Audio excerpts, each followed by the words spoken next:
شكرا جدا ليكم انتوا ادتوا لي دفعه كبيره جدا ان انا احاول اعمل لكم حاجه جديده. الفتره الاخيره جالي كومنتات كتير جدا عايزه شرح لبرنامج الاكسل من مايكروسوفت. بعد ما شافوا الفيديو بتاع الوورد، هو دلوقتي موجود على الشاشه قدامكم، الكورس بتاع الكمبيوتر بشكل عام. من حوالي 6 سنين كنت عامل كورس للمبتدئين اللي ما يعرفوش اي حاجه في الكمبيوتر. يعني ممكن نقول ما يعرفوش يعني ايه ماوس وكيبورد اصلا. قبل ما ابتدي في الكورس بتاع الاكسل، حابب بس اوضح لكم شويه معلومات بسيطه. اول حاجه، انا لو فكرت ان انا استخدم الاكسل يبقى انا عندي رسومات بيانيه وتقارير عايز اطلعها، عايز انظم شويه الدنيا عندي، عايز اجمع عمليات، يبقى انا محتاج اتوجه للاكسل. ازاي اوصل للاكسل؟ لو انا عندي ويندوز 10 او ويندوز 7 الموضوع هيبقى بسيط، مفيش فيه حاجه. هتروح على الستارت منيو وتروح على اول بروجرامز. طبعا لو عندي الويندوز بالعربي يبقى الاتجاه هيكون الناحيه الثانيه، اول بروجرامز، وانزل ادور على المايكروسوفت اوفيس هنا واختار الاكسل بتاعي. طبعا لو 2010 هيبقى بالشكل ده، لو 2016 هنلاقيه هو هيكون بره هنا زي ما احنا شايفين. او الطريقه الاسهل انا ممكن هنا واكتب EXCEL، هيظهر لي على طول الفيرجن الموجوده عندي. طيب انا دلوقتي ما عنديش اصلا برنامج الاكسل. هل ضروري ان انا اعمل داونلود للحزمه او مايكروسوفت اوفيس كامله علشان ان انا اشتغل، ولا في حلول تانية؟ دلوقتي طبعا بعد الويب سايتس اللي منتشره على الانترنت، في مواقع كتير بتقدم نفس الخدمه. بمعنى ان افتح دلوقتي المواقع، حاجه زي جوجل سبريد شيت هي بتقدم خدمه قريبه من الاكسل، ممكن انت تشتغل عليها اونلاين. بمعنى ان انت ممكن تعمل المعاملات الحسابيه او تجمع او تطرح او تعمل زي ما احنا شايفين، قريب جدا من الاكسل اللي عندنا. زي برضو موجود فيرجن اكسل اونلاين تبع مايكروسوفت، ممكن برضو تعدل عليه.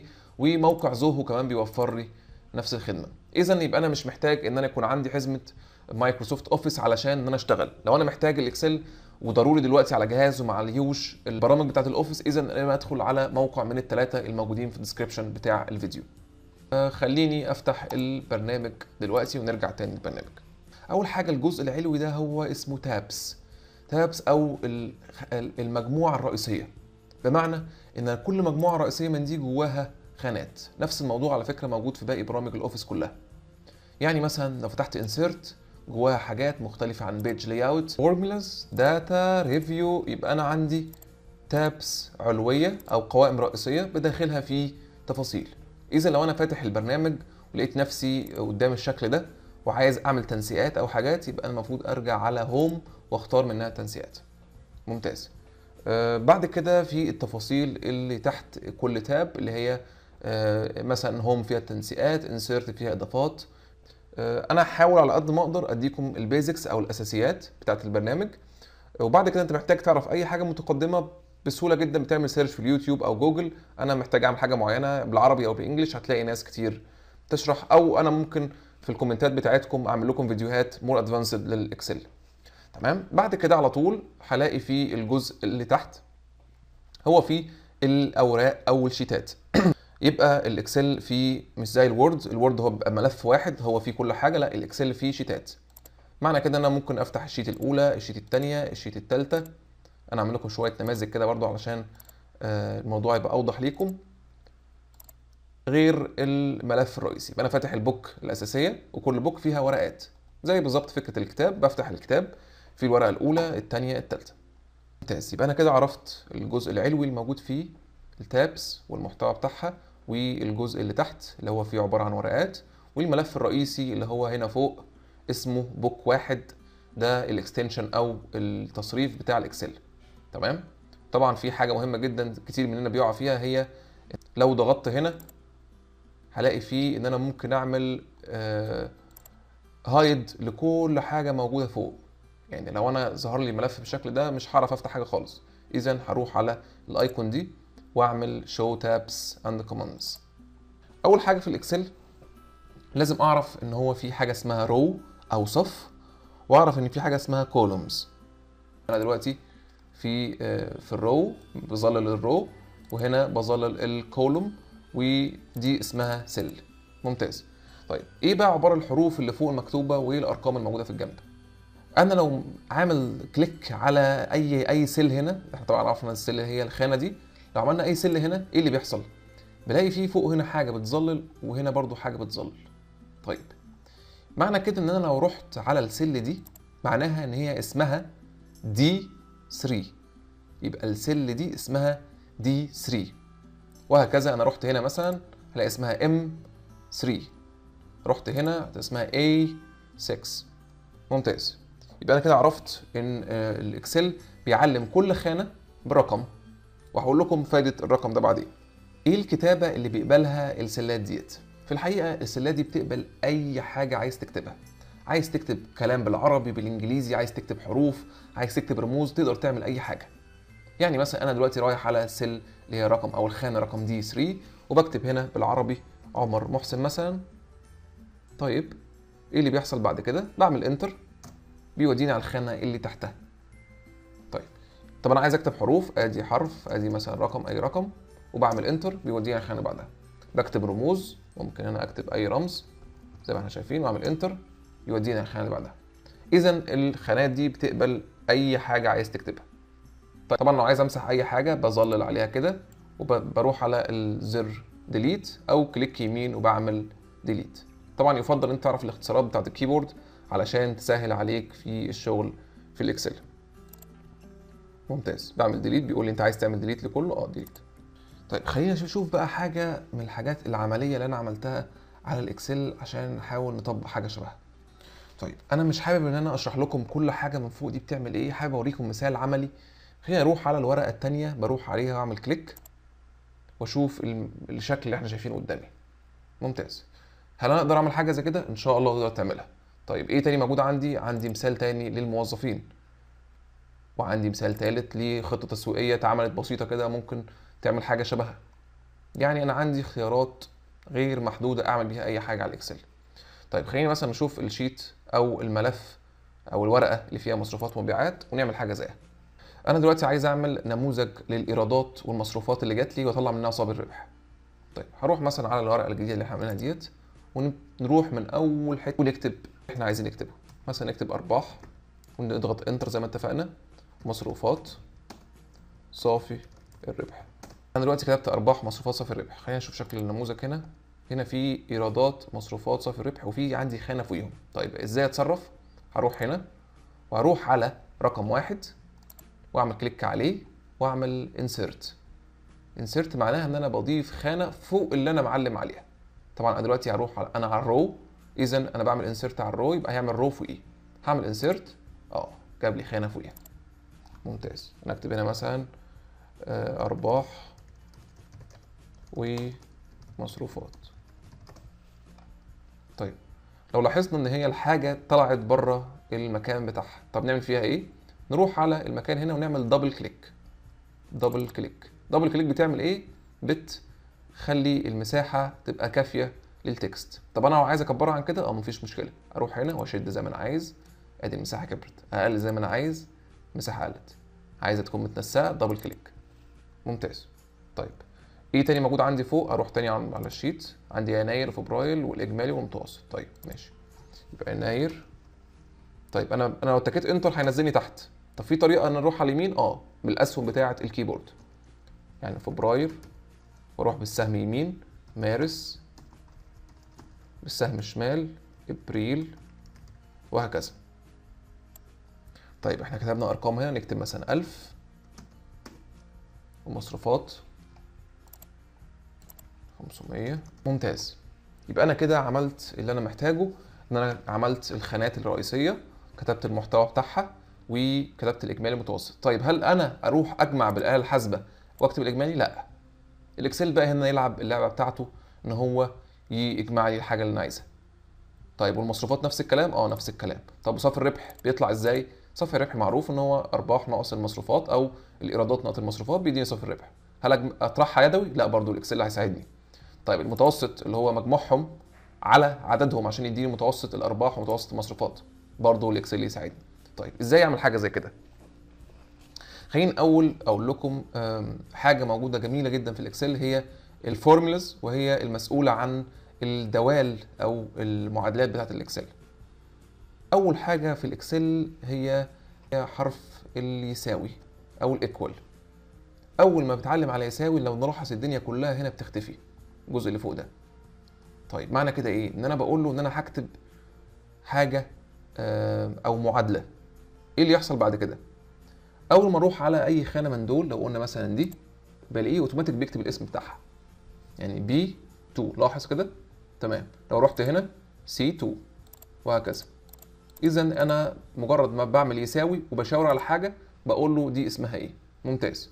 طب انا عايز اجمع، هعمل ايه؟ هروح على ديت واعمل زائد ديت زائد ديت زائد ديت زائد دي زائد دي، وهنكتبها بايدينا برضو اللي هي جي 2 برضو ممكن نكتبها ونعمل انتر. مجرد ما نعمل انتر على طول بيديني المجموع بتاع الحاجه دي. طب انا عايز حاجه طريقه اسهل، بعد ما اقعد اكتب لو انا عندي مثلا 50 خانه هقعد اكتبهم زائد زائد، لا، في حاجه اسهل من كده. نعمل ديليت لدي ونروح على الايكون الجميله دي ونلاحظ ان في هنا دروب منيو او حاجه بتنزلها لتحت، نضغط عليها ونعمل صم. دالة صم هي اوتوماتيكلي بيجمع التوتال. لو تلاحظ هنا هو بيقول لك ان انا بجمع التوتال بتاع الحاجه، يبقى اروح هنا واعمل على صم واضغط. بص ايه اللي حصل؟ كتب لي يساوي صم بي 2 الى جي 2، بي 2 اللي هي هنا الى جي 2، واعمل انتر. اذا مجرد ما انا اخترت صم جمع لي كل اللي انا شايفه قدامي. جميل جدا. طب انا ممكن اكتب ده بايديا، انا بفضل كده ديليت. نعمل يساوي اس يو ام دالة صم ونفتح قوس نكتب بي 2 الى جي 2 ونقفل القوس، انتر. خلاص، بسيطه جدا. انا عايز اجمع برضو المصروفات. جميل. هعمل ايه؟ برضو هكتب يساوي صم، تمام، وافتح قوس. هنا بقى تبقى اسمها ايه؟ بي 3 وليس بي 2 نقطتين جي 3 ونقفل القوس وانتر. حلو جدا. اذا هو جمع لي الارباح وجمع لي المصروفات. نروح بقى على صافي الربح. انا دلوقتي عايز صافي الربح يطلع لي. هل بروح برضو اعمل يساوي صم؟ صم دي بتاعه الجمع. اذا انا محتاج حاجه للطرح. هعمل ايه؟ هعمل يساوي ونطرح بي 2 اللي هو مجرد ما اشاور عليها بيديلي اسمها ناقص بي 3، انتر. جميل. يبقى انا 1000 ناقص 500 بيديني 500. طب الباقي ناقص ديت، ولا في طريقه جميله قوي بقى في الاكسل، وهي النقطه الصغننه الموجوده قدامنا دي. النقطه دي بتعمل ايه؟ النقطه دي مجرد ما بكليك عليها واشد بقول له كرر لي نفس اللي انت عملته في باقي الخانات. ازاي؟ يعني انا مثلا عايز اطرح ده من ده واطرح ده من ده واطرح ده من ده لحد الاخر. اعمل ايه؟ هروح على 500 واشد الجزء اللي تحت ده يمين. بص بيتشد معايا اهو، بيتشد. اشد لحد انا عايز اطرح ايه من ايه. انا عايز اطرح الاجمالي اللي هو اجمالي ارباح ناقص مصروفات، واشيل ايدي من على الماوس. جميله. اذا انا عملت طرح لكل الحاجات دي اوتوماتيك. طب انا اعرف ازاي المعادله اللي داخل كل حاجه من دي؟ دبل كليك. دبل كليك بيقول لي دي 2 ناقص دي 3. هنا دبل كليك. اي 2 ناقص اي 3. طيب في حاجه كمان في الاكسل ممكن برضو تساعدك، مجرد ما تشاور يجيب لك في حاجه هنا اسمها الفورميلاز، بتظهر لك في جزء فوق هنا. نعمل ندور عليها دي منين؟ اهي من فيو فورميلا بار بيظهر لي اهو بالظبط بتاعت المعادلات. واروح تاني على الهوم عشان ما اتلخبطش. تمام. مجرد ما اشاور على الحاجه تظهر لي هي ايه اللي جواها بالظبط. دي مكونه من ايه؟ مكونه من H2 ناقص H3 اللي هي دي ناقص دي. طب لو انا شلت دي ايه اللي هيحصل؟ ده بقى الميزه في الاكسل. لو انا شلت ال H3 دي، احنا شايفين H3، وعملت لها ديليت، غير لي فيه الاجمالي، لان الاجمالي H2 ناقص H3. جه هنا ما لقاش حاجه كتب لك نفس الرقم. طب نعمل اندو ازاي؟ نروح فوق هنا خالص وهنلاقي دي اندو كلير، يبقى كنترول زد. يبقى انا لو ضغطت على كنترول زد او ضغطت هنا بيرجع خطوه لورا. ضغط رجع لي خطوه لورا. حلو جدا. طيب انا عايز دلوقتي اطلع المتوسط. متوسط الحاجات ديت اللي هو مجموعهم على عددهم. ممكن اعمل يساوي، برضو لازم اعرف ان هنا في ضرب وفي قسمه وفي طرح وفي جمع. فبعمل يساوي واختار دي دي اللي هي اسمها H2 على اللي هي ايه بقى؟ اللي هي سلاش. سلاش دي هلاقيها موجوده عندي في الكيبورد بالشكل ده. وليس العكس، لان في عندي العكس، لا العكس، يبقى انا محتاج السلاش اللي هي على كام مجموعهم؟ 1 2 3 4 5 6، مجموعهم على عددهم 6 اهو. يبقى ده المتوسط بتاع الارباح بتاعتي. طيب عايز اجيب متوسط المبيعات، نفس الكلام، اخد دي واشدها كده اهي، شدتها ادتني نفس النتيجه. طب متوسط الربح شدها كمان كده، جميل. يبقى متوسط الربح بتاعي في خلال 1 2 3 4 5 شهور او 6 شهور هو 750 على حسب العمله اللي بشتغل بيها. طيب في طريقه اسهل ان انا اطلع متوسط؟ في طريقه اسهل طبعا. احنا زي ما قلنا ان الاكسل كله دوال، فاكيد في داله تختصر لي اللي انا قعدت اجمع يدوي ديت. يبقى انا ممكن اشيل ده كله واعمل حاجه حلوه. اول حاجه عايز اعمل اي داله، اي معادله، اضغط على السله اللي انا عايزها او الخانه واعمل يساوي. طيب عايز يساوي ايه؟ في داله في الاكسل اسمها افريج. افريج زي ما احنا شايفين، مجرد ما كتبت اي في ظهر لي اهوت في الخانات اهي، في افريج اهي، انزل تحت واخدها. ممتاز. اذا في معادلات انا محتاج ان انا اعرفها، اساسيات، يعني انت مجرد ما تعمل سيرش داله المتوسط، داله الجمع، دالة هتلاقيها قدامك موجوده. طيب تمام، مجرد ما كتبت ايه اللي حصل؟ ما كليكيت ظهر لي الاسم، ظهر لي طبعا هنا دليل بيساعدني ان انا عشان اجمع، بيقول لي افريج وفتح لي قوس. افريج ايه؟ انت عايز افريج كل ده مع بعضه. هل تعلم عليهم واحده واحده؟ لا. ايه اللي يفضل؟ يفضل تشدها كده اهي. يبقى افريج من بي 2 لجي 2 كله، واقفل القوس وانتر. جاب لي نفس النتيجه. اذا لو شاورت عليها هلاقي الداله افريج فتح قوس بي 2 جي 2 وهكذا، وشد برضو للاخر، شد معايا كمان للاخر. طيب انا دلوقتي شفت الجدول شكله جميل بالشكل ده هنا، ومنظم ومنسق افضل من اللي عندي. طيب ازاي بقى ان انا اعدل على الجدول ده عشان يظهر بنفس الشكل اللي انا عامله هنا؟ طيب هروح هنا واعمل حاجه حلوه جدا، هعلم على كل ده وابتدي اشتغل بقى على التنسيقات الموجوده فوق. حلو قوي. ايه التنسيقات دي بقى؟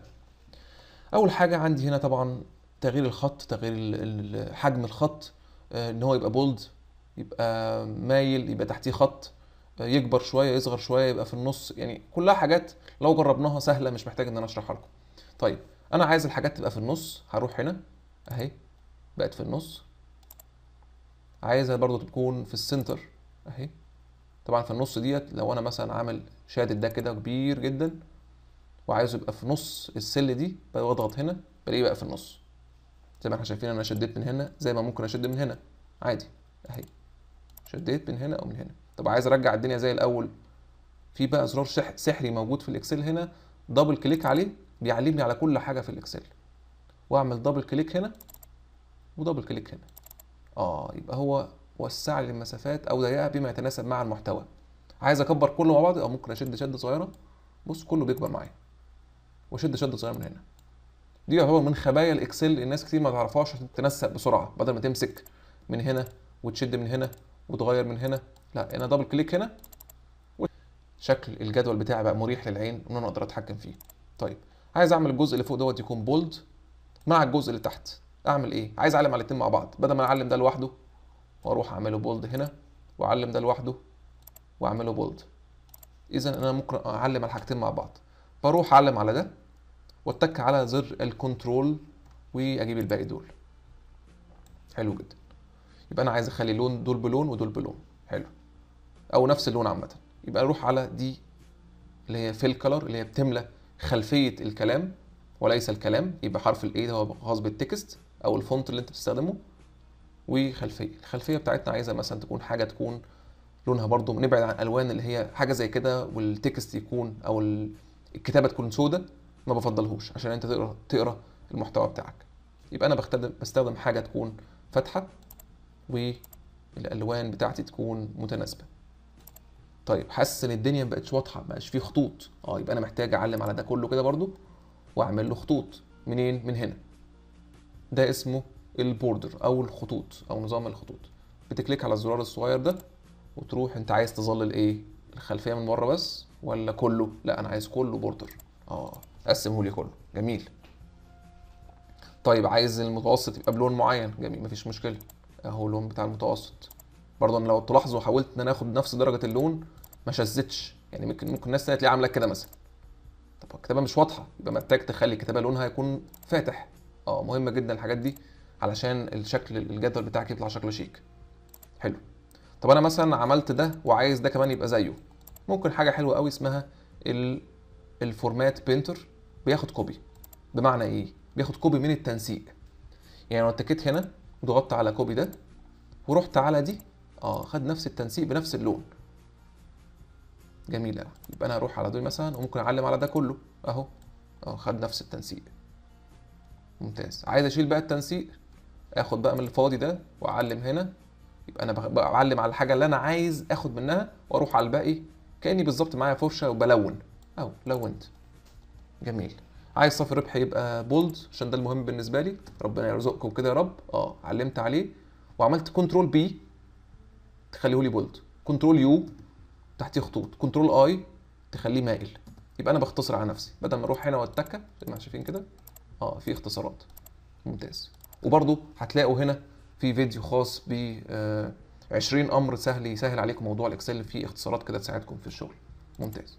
عايز اصغر ده شويه، ممكن اصغره كده، وده كمان ممكن، مفيش مشكله. حلو. يبقى انا عملت حاجه شكلها كويس ومناسب. الخط ده مش عاجبني، مش عاجبني الخط ده، نعمل فيه ايه؟ نعلم عليه زي ما احنا شايفين كده ونروح على الفونت ونختار فونت تاني. مثلا ده شكله كويس، اي فونت بقى احنا عايزين نشتغل بيه.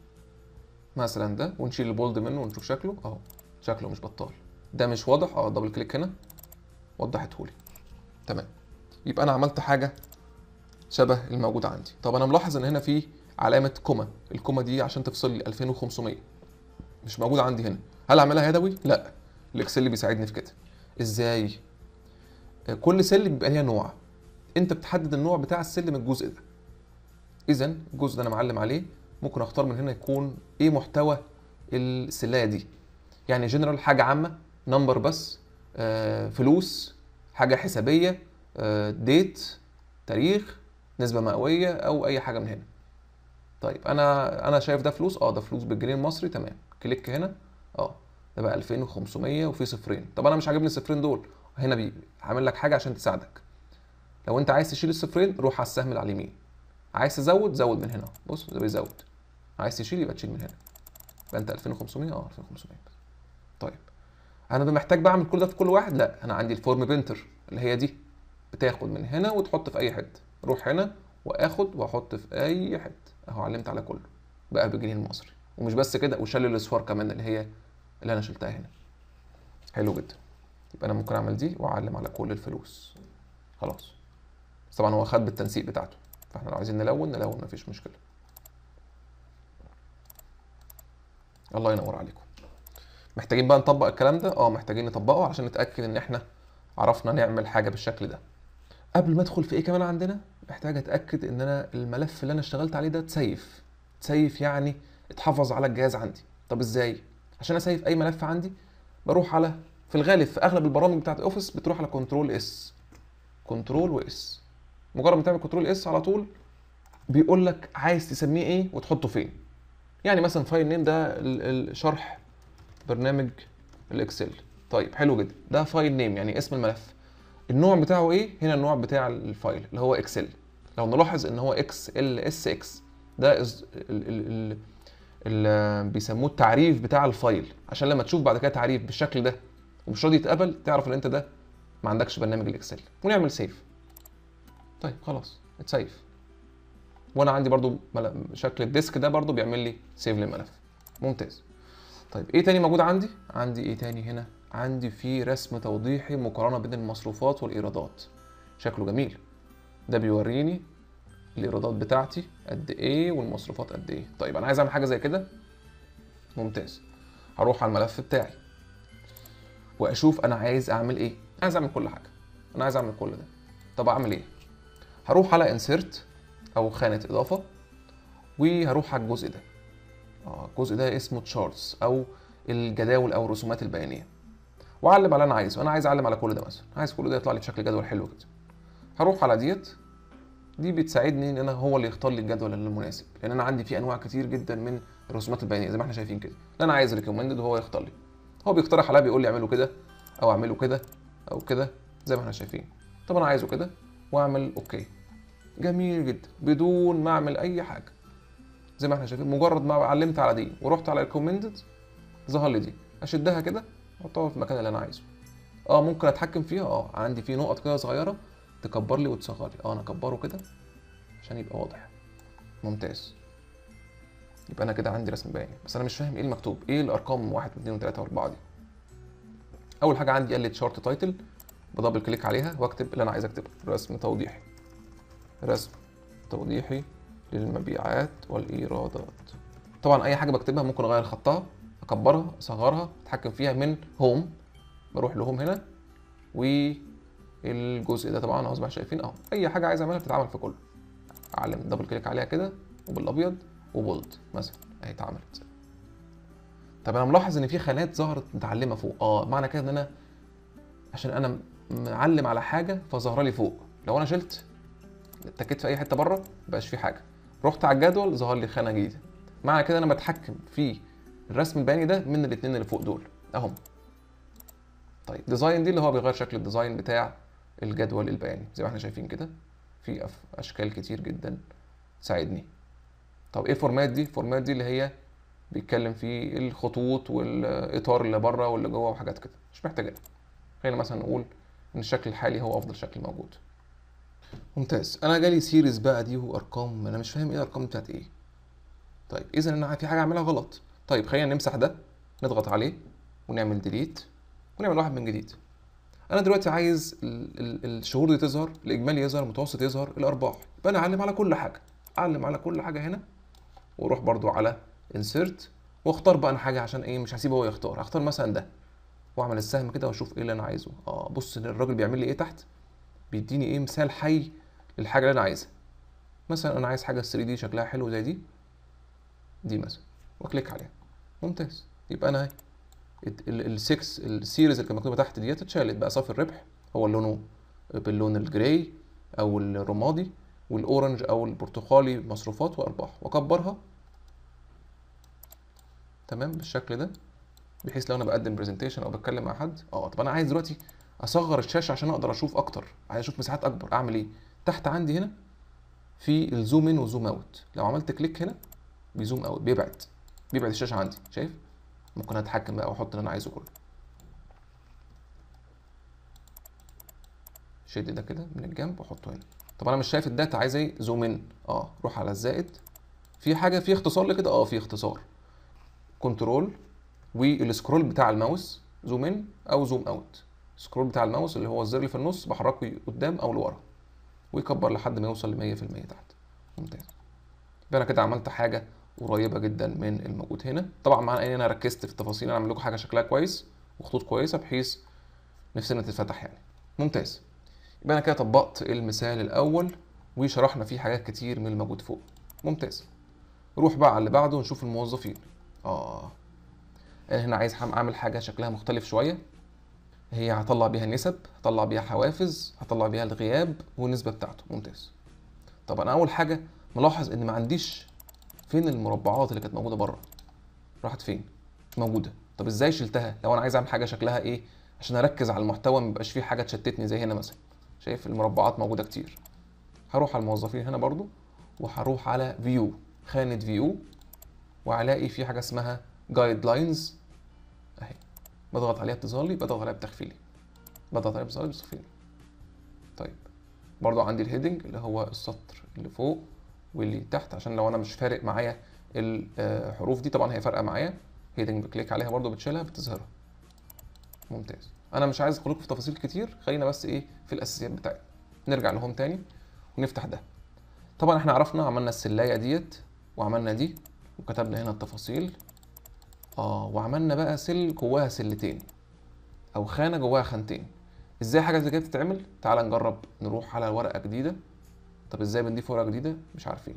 نروح على الزائد، مجرد ما اشاور عليها بيقول لي نيو شيت او ورقه جديده، بضغط عليها فتح لي ورقه جديده خالص غير الورقه اللي تحت عندي ده. طيب انا دلوقتي عايز اعمل خانه اسمها البدلات، بالعربي البدلات، وتحتيها خانه اسمها الحوافز او مثلا بدل مواصلات، وعلى اليمين قلنا بدل سكن مثلا. حلو. وعايز اخلي البدلات دي تشمل الاثنين اللي فوق دول. هعمل ايه؟ بسهوله جدا هعلم على الجزء اللي انا عايزه ده واعمل حاجه اسمها ميرج اند سنتر. شايف هو بيديني مثال تحت اهو، ميرج اند سنتر. شايف كلمه اكسل بقت في النص ازاي؟ كليك عليها، جميل قوي. بقى عندي خانه وتحتيها خانتين. ممكن اعمل اكتر، ممكن اخلي ده كله اسمه البدلات. دبل كليك اهو. بدل السكن ممكن اكبرها، ممكن اكبرها كده. بس ده محبذ؟ لا، غير محبذ، لان انت ده بيبقى الاسم بتاعه زي ما احنا شايفين طويل جدا، او عدد خاناته اف واي ودي يعني وجع دماغ. فخلينا حاجه ايه تكون كنترول زد ونرجع لورا ونرجع تاني. يبقى احنا ميرج ديت ميرجيناها مع بعض اهي. سنتر ممكن ننسقهم، ممكن دبل كليك هنا عشان توسع لي الدنيا. خليهم في النص. تمام. غير الخلفيه، اكتب زي ما احنا شايفين ونعمل له كمان. تمام. يبقى احنا عرفنا ازاي نقدر نعمل دمج لخانتين مع بعض. ممكن طبعا نعملها بالطول، نقدر نعملها بالطول برضه اهي، خانات مع بعضها. طب لو انا مثلا كتبت تكست كتير هنا او محتوى كتابي كتير ومش عايز اخليه ياخد كل المساحه دي، عايزه يبقى كله بالطول مش بالعرض، كده بقى بالعرض، عايزه بالطول، هعمل ايه؟ كليك هنا واعمل حاجه اسمها وارب تكست، اللي هو زي ما احنا شايفين لو مكتوب بالعرض مايكروسوفت اكسل، لا اكتبها لي بالطول. كليك خد مساحه بالطول. نرجع بقى تاني كده بقى، خلاص خلصنا. نروح بقى على الموظفين تاني. جميل. يبقى انا عرفت البدلات بتتعمل ازاي، والاستقطاعات نفس الكلام. وانا مكبر المساحات اهو، بصغرها زي ما انا عايز، مفيش اي مشكله. طيب انا دلوقتي عندي اسماء ليهم رواتب اساسيه، وعايز احط لهم الانتقالات والحوافز والعقوبات وصافي الراتب. ممتاز. وعندي حاجات بتساعدني، عندي دليل هنا بيقول الانتقالات 5% من الراتب الاساسي. يبقى التنقلات بتاعه عمر محسن، الموظف عمر محسن، هي 5% من المرتب ده. اذا هنا في عمليه ضرب. اول ما الاقي في دماغي عمليه يبقى اعمل يساوي ايه؟ المرتب اللي هو دي 4، كليك هنا، في بقى عندنا هي النجمه، ده شكل كام؟ 5. طيب على ازاي؟ على اللي هي السلاش، على كام؟ 100. يبقى انا الانتقالات بتاعت عمر محسن 5% في المرتب بتاعي، وانتر. انتر. يبقى انا الانتقالات بتاعتي 225 جنيه مثلا. تمام. الباقي نفس الكلام، شد لي بقى دي من هنا تحت، شد للاخر، شدنا. يبقى انا كده جبت كل التنقلات بتاعت الموظفين بتوعي. طيب الحوافز بتقول لك اقسم المرتب على 2 واضربه في 7%. يبقى انا الحوافز بتاعتي اقسم مرتبي على 2، اللي هو مثلا لو قلنا قسمناها كده ذهنيا 2250 واضربها في 7%. طيب يبقى احنا عارفين ان الاكسل ذكي هيساعدنا نعمل يساوي، والمرتب اهو نقسمه على 2 ازاي؟ على 2. طيب قسمناه على 2، نتك انتر، ماشي نجرب بقى 2250. طب وبعدين؟ لا، عايزين نعدل عليه، دبل كليك بعد الاثنين ونجيب المؤشر ونضرب في كام؟ 7 على 100. ممتاز. يبقى الحوافز بتاعت الشخص ده 157.5، 7% من تقسيم المرتب على 2. طب الباقي نشد من هنا برضو للآخر. جالي آخر الشهر وعرفت الغياب بتاعهم. يبقى أنا عندي محمد السيد غايب يومين. هعاقبه ازاي؟ قال لك اليوم الغياب ب 300 جنيه.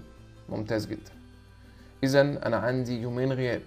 طيب هعمل إيه؟ هكتب 600 وخلاص بدماغي؟ لا، أنا ممكن الإكسل يساعدني. يبقى نكتب يساوي الرقم، نضغط عليه في 300، انتر، خلاص 600. ممتاز. طب فوق ده 0، نشد لفوق؟ ممكن نشد لفوق اهي 0، مفيش حاجه. طب تحت، ننزل بقى تحت للاخر لحد هنا. اليوم 300، 3 ايام 900 اليوم، وهكذا. جميل قوي. طيب صافي الراتب بيتحسب ازاي؟ طبيعي جدا، معروف. صافي الراتب اللي هو الراتب الاساسي زائد البدلات ناقص الاستقطاعات. طيب نعمل المعادله دي ازاي؟ صافي الراتب بيساوي ده زائد ده ناقص ايه؟ ناقص الغياب. لا مش الغياب طبعا، ناقص الفلوس اللي اتخصمت مني، اللي هي العقوبات، ده المبلغ بالجنيه، الغياب ده ايام، يبقى انا بطرح العملات من بعض، انتر، بس يبقى ده المرتب بتاعي، يبقى ده انا صافي الراتب المفروض اقبضه شهريا. طب الباقي نشد برضو الباقي كده وللاخر. ممتاز، حلو جدا. ننزل بقى تحت، قال لي انا عايز اعلى مراتب موظف. طيب انا لو عندي مثلا 20,000 موظف او 5,000 موظف او على حسب الشركه اللي انا شغال فيها، وعايز اجيب اعلى راتب موظف، هعمل ايه؟ هروح هنا بعنايه كده وادور. لا، في داله جميله جدا بتقول لي اسمها ماكس. ماكس يعني اكبر عدد. طبعا اول ما اعوز اكتب داله يساوي، واكتب ماكس ام اي بالانجليزي طبعا ام اي اكس، تمام، انتر. ما نفعتش طبعا، لازم اكمل الباقي، نرجع ونعمل ديليت، نفتح تاني يساوي ام اي اكس ونفتح قوس. طيب ونعمل ايه؟ نعلم على كل دول، يبقى هات لي الماكس من اول دي 4 لحد دي كام؟ دي 8، واقفل لي القوس وانتر. يبقى انا كده اعلى مرتب عندي هو ال 5000 جنيه بتوع محمد السيد. حلو قوي. طب انا محتاج ان انا اوحد الحاجات دي برضو عشان اعرف ان هي عملات. هعمل ايه؟ هعلم على ده كله، طبعا انا ما علمتش على الغياب عشان دي ايام، ده كله، واروح على كاستم دي الجزء اللي فوق واخليها كرنسي جنيه مصري اهي. الاصفار مش عجباني، نشيلها، تك تك اتشالت. والباقي ممكن ناخد من هنا علامه، ناخد اللي هي فورم بنتر ونحطهم على ده كله لان كلها فلوس برضو اهي، واشيب ايدي بعد ما اخلص. ونفس الكلام على الاجمالي على الراتب. طب شايف ان هنا جالي جداول؟ نعمل كنترول زد ونرجع عشان انا خدت بنتر من جدول اتنين مع بعض، فعمل لي واحده هنا واحده هنا. لا، انا هروح هنا، كليك هنا، ويروح على هنا بس. طب اقل مرتب، هنلاقي داله تانية اسمها ام اي ان، من اللي هي مينيمم، يساوي ام اي ان، نفس الفكره، افتح قوس، علم لي على ده كله ونقفل القوس اهي 1500. عايزه تبقى زي اللي فوقيها في السنتر، هروح على دي، اعلم وشد لي على كل ده واللي جاي. اذا اي حاجه هتتكتب هتبقى في النص وجنبها جنيه مصري اهي. ممكن نجتهد ونجرب نجمع الانتقالات مع بعض، او نجيب اعلى انتقال. مثلا لو قلنا مثلا عايزين نكتب هنا، زي ما احنا شايفين ان انا بكتب هنا خانات مختلفه، عايز اجمعها، بعلم عليها كلها وميرج اند سنتر، اعلى بدل انتقال. بيجي ازاي؟ طبعا هنا عندي هنا مفيش اطار جدول، هعلم كده واعمل اطار جدول، كليكيت هنا على طول جاب لي اللي هو ايه اخر حاجه انا اختصمتها. طب اعلى بدل انتقال كام؟ يساوي ام اي اكس، افتح قوس وعلمني على ده كله واقفل القوس، انتر اهو. اعلى بدل انتقال هو 250 جنيه. طيب اجمالي رواتب الموظفين، ممتاز. دي داله ايه؟ داله صم، اللي هي بكليك من هنا بتعملها. خلينا نعملها يدوي، يساوي اس يو ام وافتح قوس وجمع ده كله واقفل القوس، مفيش اسهل من كده، انتر. اجمالي المرتبات اللي بدفعها كل شهر 17500 جنيه. متوسط الرواتب، دي داله ايه؟ افريج، يساوي اي في افريج، نفتح قوس، افريج ايه بالظبط؟ افريج كل ده ونقفل القوس، هيجمعهم لي ويقسمهم على عددهم، انتر اهو. متوسط المرتبات 3500 جنيه مصري. طيب انا في ايه تاني ممكن اعمله؟ ممكن عندي دالة اسمها دالة اف. الدالة دي بتقول لي لو في حالة كذا اكتب لي كذا، لو حالة كذا اكتب لي كذا. طيب خلينا برضو نعمل حاجة كده زيادة من عندنا. لو قلنا مثلا عايزين نعمل تصنيف للمرتب، بمعنى عايز اعرف المرتب ده ازيد من 3000 يتسمى مرتب مرتفع، اقل من 3000 عفوا يتسمى مرتب منخفض. اعمل ده ازاي؟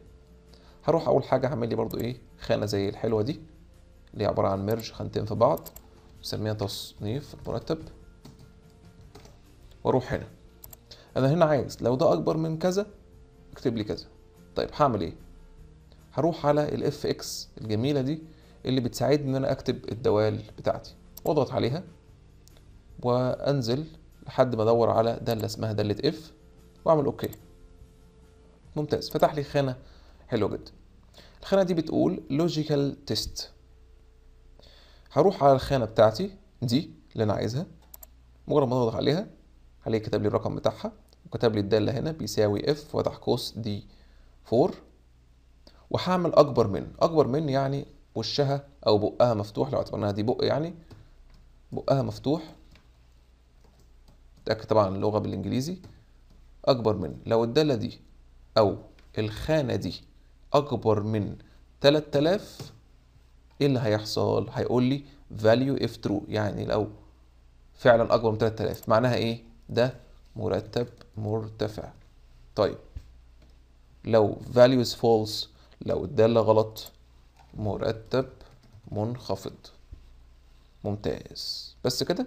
بس كده خلاص. هو كتب لي الدالة فوق، كتب لي اف دي 4 اكبر من 3000 وعمل نقطتين، فتح هنا شرطتين وكتب مرتب منخفض وهو مرتفع. هو ادرى بالحاجة ديت، احنا برضو ممكن نحفظها او نتعلمها مع الوقت، بس انا بحاول اجيب لكم حاجة بسيطة. طيب اعمل اوكي، اعمل اوكي. يبقى قال لي المرتب مرتفع. اذا لو جيت شديتها برضو زيها زي اي حاجة تانية لحد هنا، ممتاز. اذا ده مرتبه اصغر من 3000 وده مرتبه اكبر من 3000. لاحظين؟ طب انا السقم نفس التنسيقات، مفيش مشكله. دي نعملها لي باللون ده مثلا، باللون الاسود، مفيش مشكله. والتكست طبعا يبقى لونه فاتح بالابيض. يبقى انا عملت داله من الدوال الجديده. طيب لو حابين اعمل لكم موضوع الدوال في فيديوهات مختلفه، ما عنديش اي مشكله. في الكومنتات قولوا لي ايه الحاجات اللي انتم محتاجينها. طيب انا محتاج دلوقتي، شايف ان في هنا حته فاضيه عايز اشيلها، اعمل ايه؟ هل انا اقدر اشيل الرو دي كامله؟ انا مجرد ما علمت على رقم واحد جاب لي كل اللي فوق. حلو جدا. كليك يمين عليها وديليت. يبقى انا ممكن امسح الرو كامله على بعضها. ديليت، مسحها لي. طيب حلو جدا. ممكن امسح دي كمان، امسح ديليت اهو، شال لي الرو اللي فوقيه. عايز ارجع كنترول زد او من هنا. انا عندي برضو هنا في خانتين زي ما احنا شايفين، في A و B، ممكن اشيلهم اعلم على الاثنين دول كده وكليك يمين وديليت. يبقى انا ممكن اشيل الرو كامله او الكولوم كامله. ديليت. حلو قوي. طيب انا مثلا عايز اثبت الجزء العلوي بتاعي، عايز ده يبقى ثابت بحيث لو اسماء الموظفين تحت عندي كتير وانا بنزل ابقى عارف ان ده راتب اساسي، مكتوب هنا راتب اساسي. لو هنا في مرتب مثلا، خليني مثلا اعمل حاجه حلوه ان انا عايز اضيف بيانات فوق دول. يعني مثلا هروح على ده كله واعمل حاجه اسمها انسيرت عشان اضيف خانات فوق دول. كليك يمين انسيرت، يبقى انا اضيف لي خانات. واعمل على ده كله عايز الخانات كمان، كليك يمين وانسيرت. حلو جدا. اعمل كوبي بقى البيانات دي، اعمل كليك على ده، كليك يمين وكوبي وحطه لي هنا كله متكرر. كليك يمين وبيست.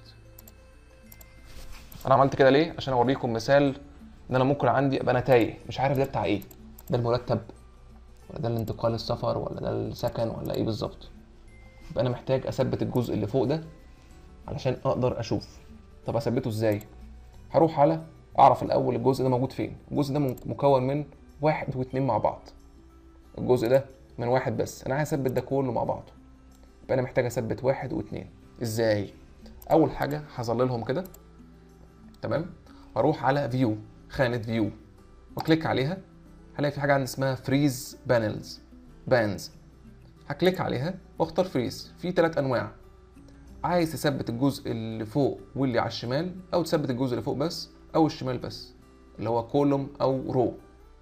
انا عايز كيب ذا توب رو فيزيبل، يبقى انا عايز الجزء العلوي بس اللي باين. كليك هنا. حلو قوي. طب ايه اللي حصل عندي بقى هنا؟ عمل لي اللي هي الرو الاولى بس. طب والتانية ما خدهاش. طب ايه الحل؟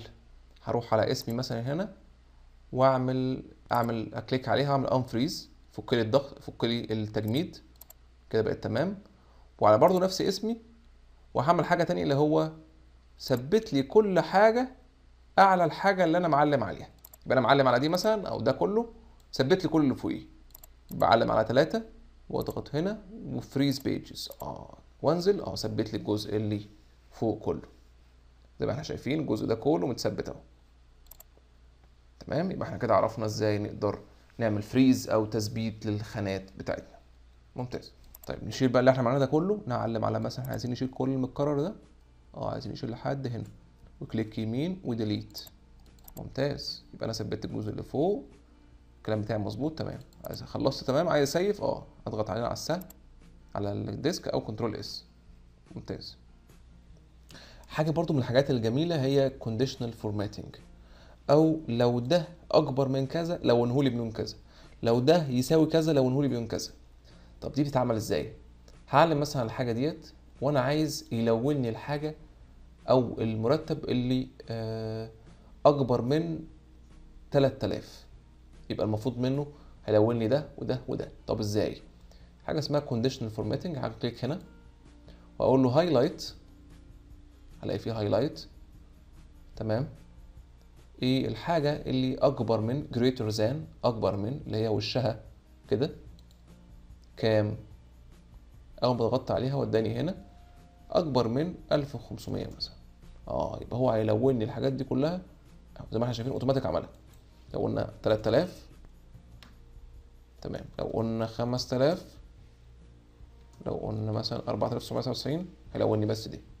طب انا ممكن اختار الالوان، مفيش مشكله، جرين، ريد، تكست بس، او حاجه كاستم ان انا اعمل حاجه خاصه بيا، نوع الخط والبوردر ويحط جواه ايه.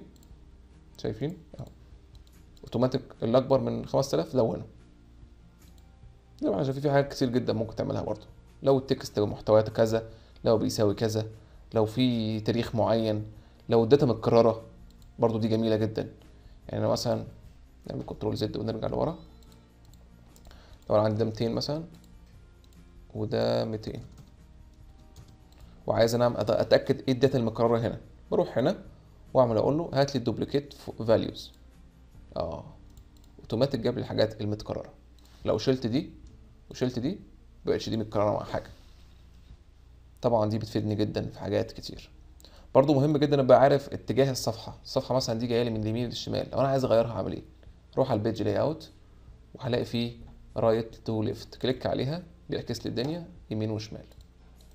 تمام. عجبتني الصفحه وعايز اطبعها، اذا هروح على فايل، برنت، واختار البرينتر اللي انا متوصل بيه لو انا عندي برينتر مثلا، واعمل برنت واتاكد ان البريفيو مناسب ليا، انه كده هيطبعها لي في مقاسات مختلفه. في عندي اللي هو يبقى لاندسكيب بالشكل ده بالعرض او بالطول. طبعا حاجه زي كده العرض يبقى افضل، لاندسكيب، واعمل برنت بعد ما اتاكد ان البرينتر بتاعي متناسب. طيب انا دلوقتي فاتح الورقه بتاعه الموظفين، عندي ورقه المصروفات والمبيعات اهي، عندي ورقه انا اشتغلت معاكم عليها. في ورقه انا مش عايزها وشايفها ملهاش اهميه، هعمل فيها ايه؟ مثلا بتاعت ورقه جديده دي مش عايزها، هعمل كليك يمين عليها وديليت. اذا الورقات ممكن اتحكم فيهم، كليك يمين وديليت. طب عايز احرك مكانها، انا حاسس ان دول مكانهم مش مظبوط، بروح كده واضغط عليها دكه طويله واشدها. عايزها هنا ولا هنا؟ عايزها هنا بس اهي اتشدت، وهكذا. طب عايز اضيف ورقه جديده، بدوسها من هنا. طب عايز اضيف ورقه قبل الورقه دي او بعد الورقه دي، بروح عليها واعمل كليك يمين ولاقي حاجه اسمها انسيرت. هيبقى انسيرت ايه؟ هي انسيرت نفس الورقه، كليك يمين اهو. عايز ورك شيت؟ عايز، اوكي، ضاف لي شيت جديد اهو. مش عايزه، كليك يمين ديليت. طب الالوان الحلوه دي معموله ازاي؟ كليك يمين، تاب كلر، في اي لون ممكن احطه زي ما احنا شايفين اللون بيتغير اهو، اي لون عايز اللون ده مثلا اهو، اللون ده. ممتاز. اذا انا عندي الحاجات دي كلها. عايز اخفي شيت من هنا وابقى ارجع له بعدين، كليك يمين وهايد، خفيته. طب عايز ارجع له، كليك يمين على اي واحده الاقي فيه ان هايد ظهرت لي، ان هايد. من الخدمات الجميله برضو الموجوده انا ممكن اعمل كوبي لنفس الشيت، لو انا عايز اعدل على المحتوى مثلا اعدل على دول بس واثبت التصميم والحاجات دي، يبقى كليك يمين في حاجه اسمها ميك موف اور كوبي، هعمل كليك عليها. عايز تكوبي لايه يا عم الحاج؟ عايز اكوبي لده مثلا، كرييت كوبي، اوكي اهي، هلاقي ورقه جديده ظهرت لي مرتين. تمام. عايز اشيلها، كليك يمين ديليت. اذا بتحكم تحكم كامل في عدد الورقات الموجوده في الكتيب بتاعي. ناقص ايه عندنا تاني؟ ناقص حاجات بسيطه جدا ونبقى كده يعني تقريبا خلصنا كل الاساسيات بتاعه برنامج الاكسل. انت ممكن بعد كده بقى تكتشف بنفسك ايه الموجود هنا، حاجات بسيطه. ناقص عندنا الجزء بتاع الفلتر والسورت. فلتر وسورت، هديكم مثال كده بس سريع. مثلا انا عندي عايز انا بقى اجيب اكبر راتب لاصغر راتب، هضغط على دول واروح على سورت ومن الكبير للصغير. حلو جدا. هعلم على دول واروح على سورت وجيب لي يا عم الحاج من الصغير للكبير. من الصغير يبقى المفروض ال 1500 دي هي اللي تبقى فوق. سورت. تمام. بيقول لي عايز توسع الدايره بتاعتك. خلينا نشوف شكلها هيبقى عامل ازاي. انا عندي شيماء احمد ب 1500 وعندي عمر ب 4500. هعمل سورت. شقلب لي بقى الدنيا، بقت شيماء هي اللي في الاول وبقت 1500. طب انا عايز بقى تاني نعمل سورت من الكبير للصغير. سورت يا عم الحاج. كبر لي محمد السيد هو اكبر مرتب وهكذا. طب انا عايز اعمل بقى فلتر، يعني اظهر لي بس اللي المرتب بتاعه 2500. ده ينفعني؟ اكيد هينفعني لو عندي ده كتير. هعلم على ده مثلا واعمل له كوبي، اكررهم كتير. دي كانها اسماء مختلفه ومرتبات مختلفه. حلو. انا دلوقتي عايز اعرف مين اللي مرتبه بس 1000. هرجع ادور عليهم كلهم؟ لا.